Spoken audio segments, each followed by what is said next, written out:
জীবনে যারা অবহেলা করেছে তাদের কিভাবে ভুলবে? কখনো এমন হয়েছে যে মানুষটাকে তুমি মন থেকে চাইলে সেই তোমাকে অবহেলা করলো?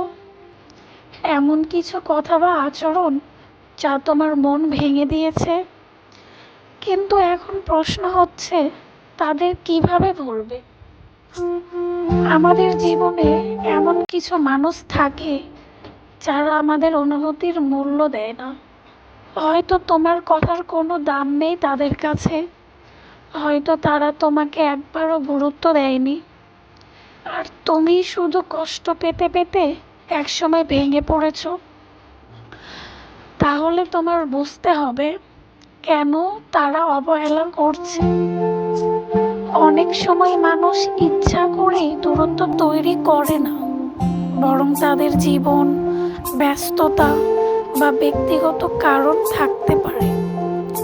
আবার কেউ কেউ তোমার মূল্য বোঝে না, কারণ তুমি তাদের কাছে খুব সহজলভ্য ছিলে, আর সহজে পেয়ে যাওয়া জিনিসের মূল্য সবাই দিতে জানে না। তোমার মূল্যায়ন তোমাকেই করতে হবে। তুমি যদি নিজেকে ভালোবাসতে না শেখো, তাহলে অন্য কেউ তোমাকে ভালোবাসবে না। নিজেকে মূল্য দাও, আত্মবিশ্বাস রাখো, সবকিছুর পেছনে দৌড়ানো বন্ধ করো। যাদের তোমার জীবনে থাকার কথা তারা এমনিই থাকবে, যাদের না থাকার কথা তারা আপনাতেই চলে যাবে। কাউকে ধরে রাখার জন্য নিজের মানসিক শান্তি নষ্ট করো না। ব্যস্ত থাকো, নিজের জন্য কিছু করো, নতুন কিছু শেখো, নিজের স্বপ্ন পূরণে সময় দাও। এমন কিছু করো যা তোমার আত্মবিশ্বাস বাড়াবে। কারণ যখন তুমি নিজেকে নিয়ে ব্যস্ত থাকবে, তখন অতীতের কষ্ট আপনাতেই ফিকে হয়ে যাবে। ক্ষমা করো, তবে ভুলে যেও না।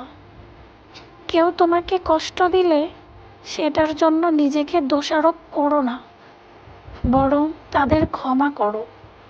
কিন্তু সেই ভুলগুলো থেকে শিক্ষা নিয়ে সামনে এগিয়ে যাও। শেষ কথা এটাই বলবো, কেউ তোমাকে অবহেলা করছে মানেই তোমার মূল্য কমে যায়নি। তুমি যেমন ছিলে তেমনই মূল্যবান। তাই অন্যের অবহেলার কারণে নিজের আত্মসম্মান হারিয়ে ফেলো না। নিজেকে ভালোবাসো, নিজেকে সময় দাও, কারণ তোমার জীবনের আসল নায়ক নায়িকা তুমি নিজেই।